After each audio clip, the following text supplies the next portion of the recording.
Hi there, welcome to the USurfaceMesh demonstration video.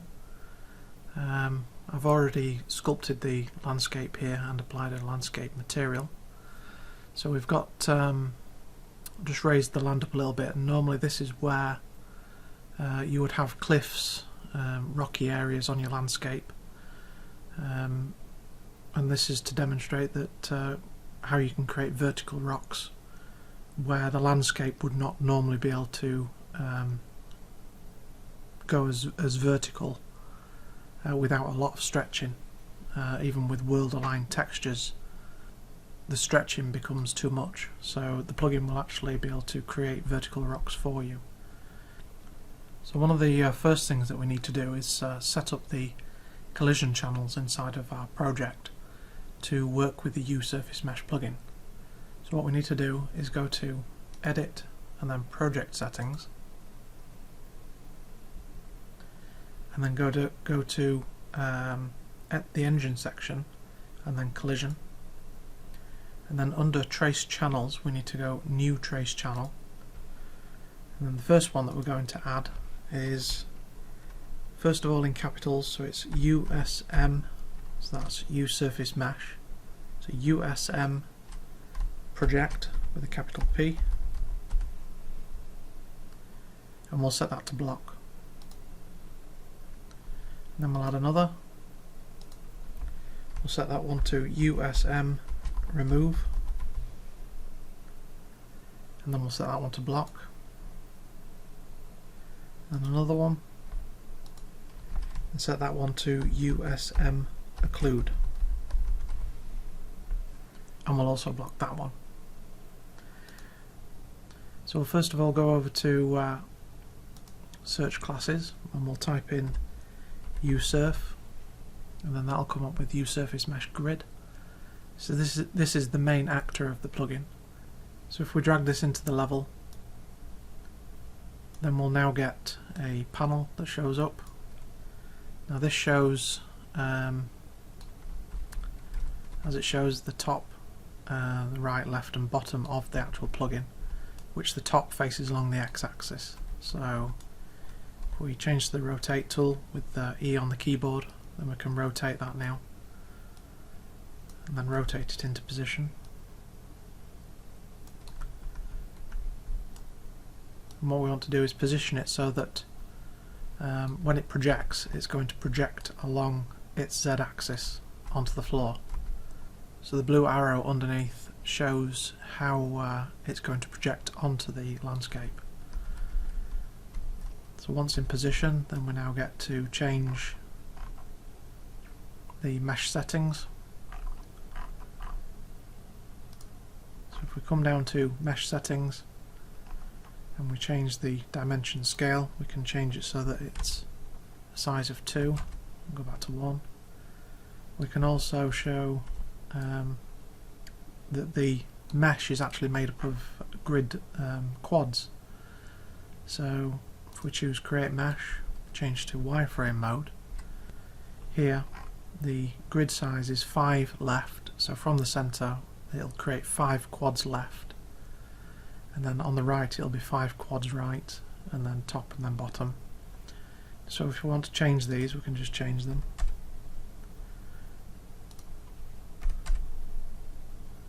And if we want to extend them, so we'll extend it out to 10, and you can go 15 if you want, you know, it doesn't have to be even, it's as many as you want it to be. So once in position, we can switch back to material mode, and then once we're happy, we can then just tell it to project. So that now projects onto the surface, and then if you move it around using the correct axis, then it'll recalculate what it's projecting onto. So we can speed that up if we change the live update interval, which the live update is set on update on move, so it will only actually update its position if you move the actor. So we can change that to a low number, and now when we move, it'll reproject each time. Just be aware that when you increase the density of the mesh, this can get quite slow because of all the vertices that have been projected. So once into position, then we can make sure that our size is correct, so maybe 8 up.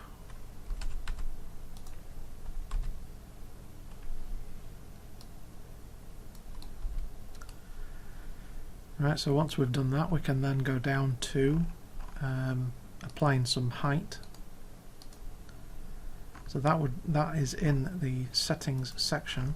So if we go down to settings and we go down to height, we now get the opportunity to specify the max height that we'll go to, and then we'll use a height texture. So for this we need to navigate on the left hand side, we need to go to the plugins content folder, which is under USurfaceMesh content. So if we drag down, now to make sure that this area here displays all of these correctly, because normally what you see is just the content, so you would just see that.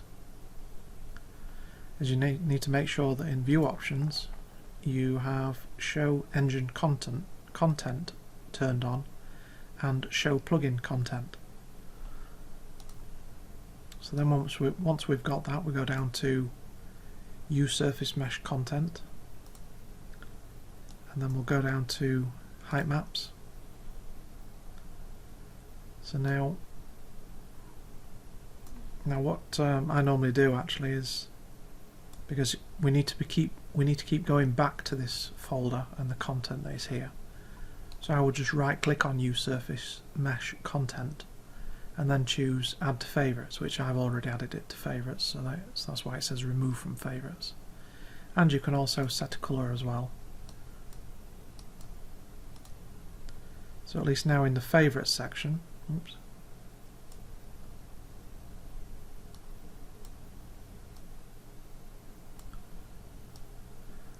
so in the favorites section, which again, to get favorites you need to go to view options and then turn on show favorites.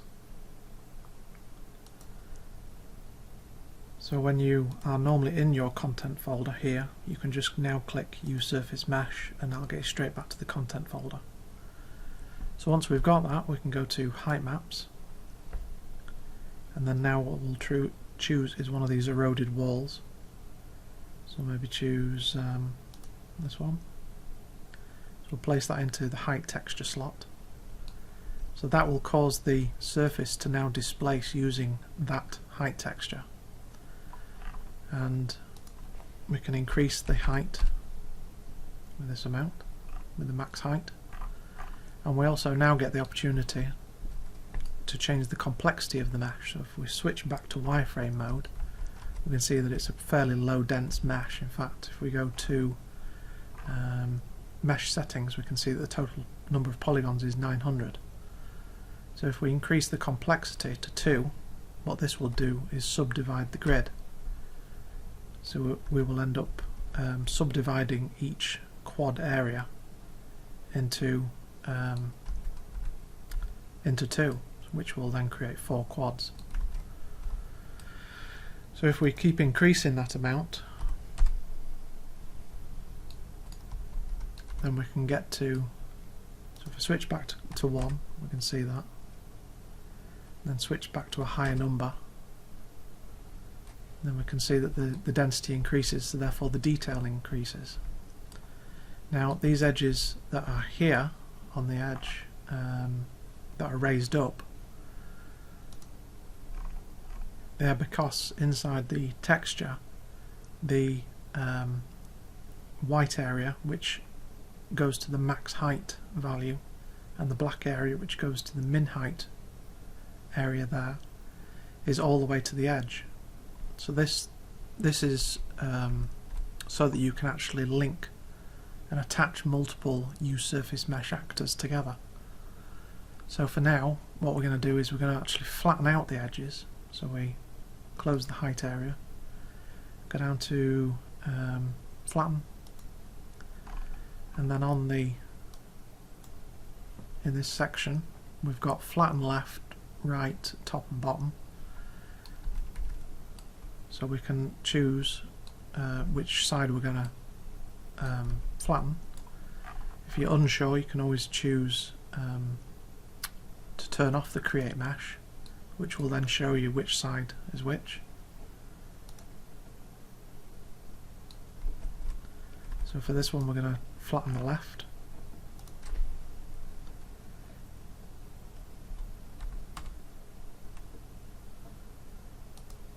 And we'll flatten the right.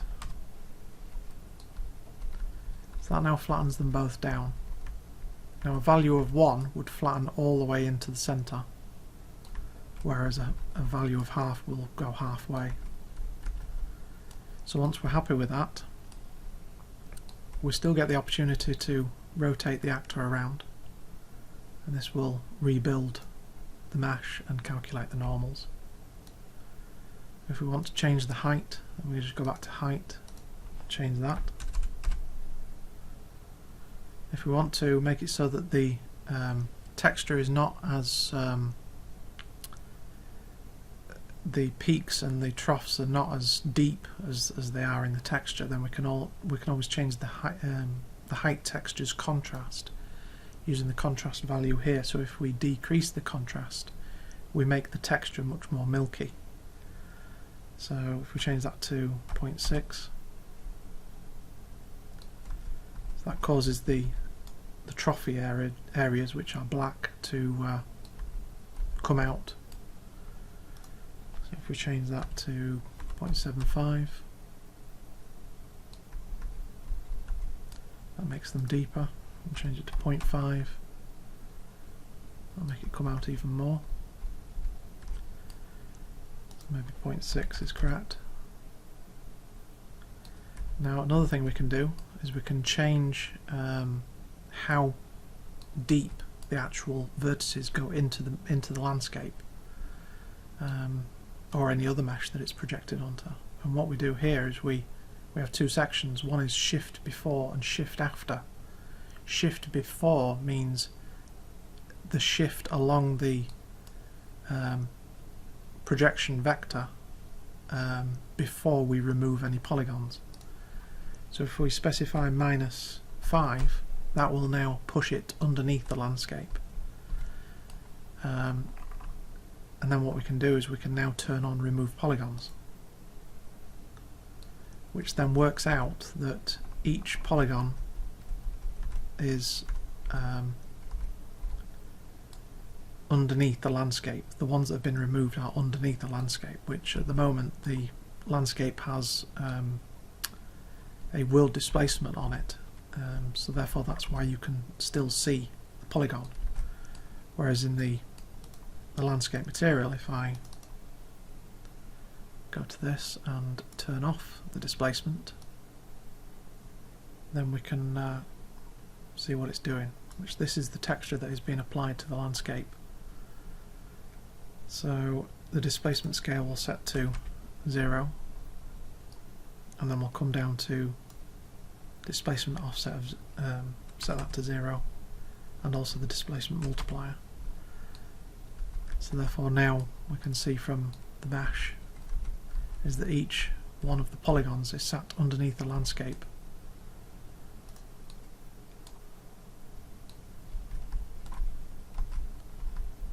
So it creates a clean edge. So if I re-enable that again,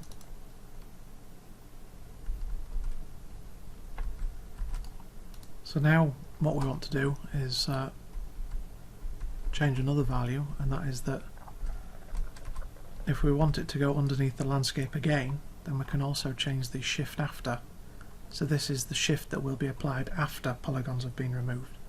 So if we do shift it, then it won't cause polygons to be removed. So if we specify -4, that will force them underneath the landscape even further. So now what we can do is we can choose to apply a different material to this.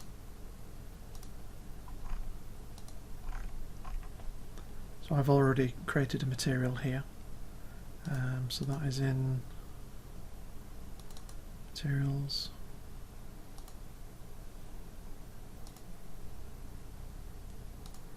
Now we've got two material slots here. One is the material that is displayed while the tool is active, so that's in green. The icon in green means that the mesh is being built successfully. If it's blue, then that means it's been built, and if it's red, the mesh is turned off. So now that we've got this material, like I say, the material here, this first slot, is what's applied before the mesh is stamped. Now I'll show you how to stamp the mesh in a second, but this second slot here that says stamp mesh material is the material that will actually get applied to the static mesh when it is stamped onto the surface. So if we come up to the next section, then we can go to render textures. Now we get the opportunity here with the mesh to change the surface, and there's a multitude of things you can do in here. For now what we'll do is we'll get it to set the vertex colours for us. So this is like automatic vertex painting, except this uses calculated values, so we can turn on that. Now we need to think about in which channel we're actually our material is using to paint its layers into. So at the moment I have this material painting into the base of the material, which is what would be classed as the black on the red channel. I have a second material, probably easy if I show you it.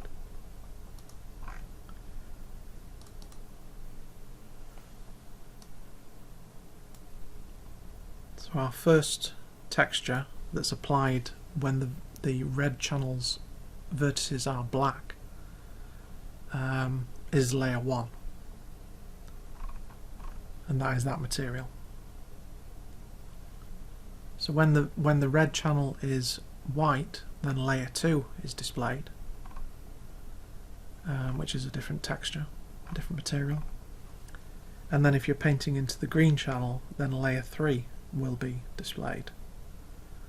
So this one is a rock. So we need to think about how we can get the rock displayed on the vertical parts. So to do this,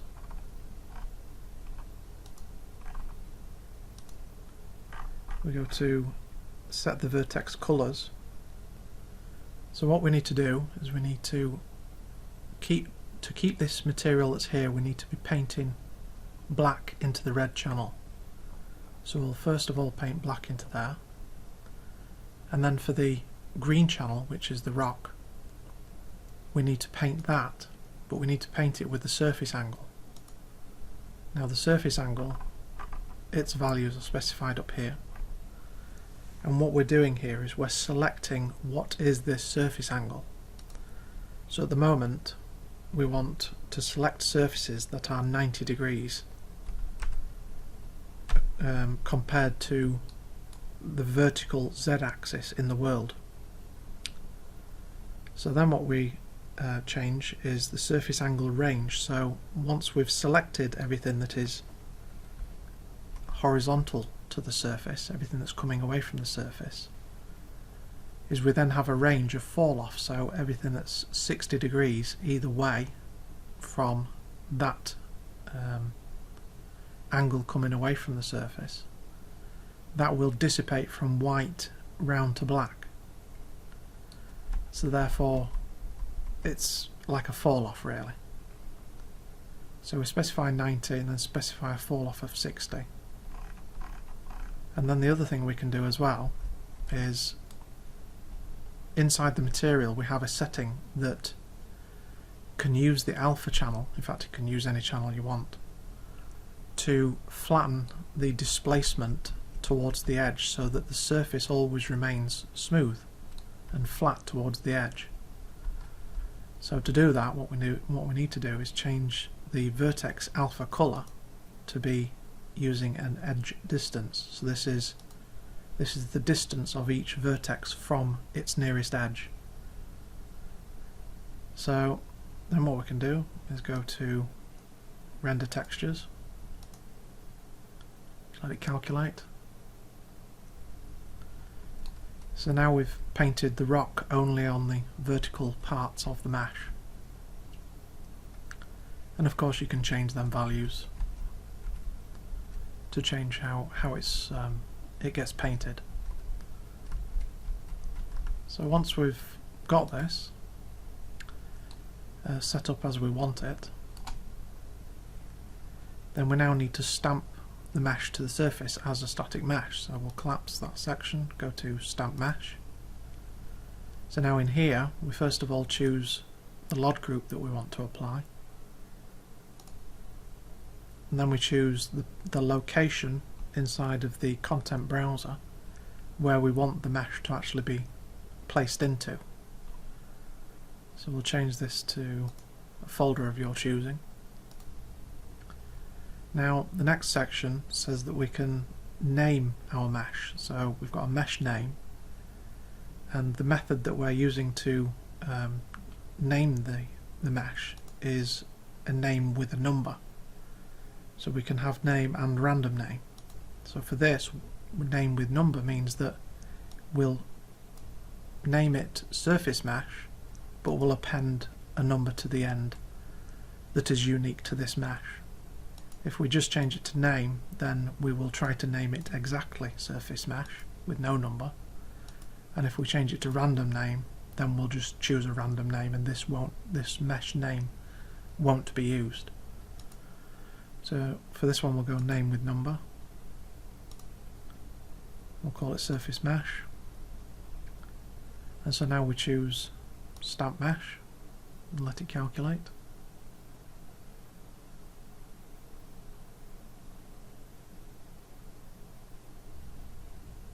And there we are. So this is now a static mesh. It's automatically been placed onto the surface. This plugin is no longer controlling this mesh anymore. It is not a plugin created mesh, and we're free to delete the plugin if we want to, because this is now a static mesh, just like any other. So when you first of all play the game,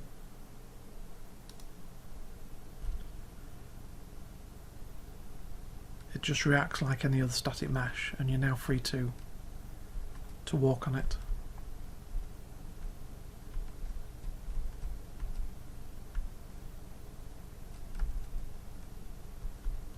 There are various settings around how you want the mesh to be stamped. So if we go to Edit Project Settings, then down to the plugins section, and then USurfaceMesh. In here we have various settings for how meshes are going to be stamped. Things like apply complex collision after stamp, so that enables per polygon collision detection.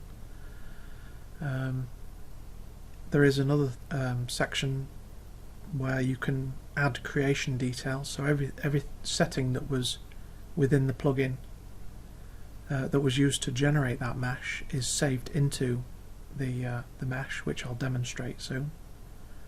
And then we'll go through some more of these settings later on. So for this video, I just wanted to demonstrate how you can actually first of all create a rock or a cliff, some sort of mesh on the surface. I'll see you in the next one. Thanks.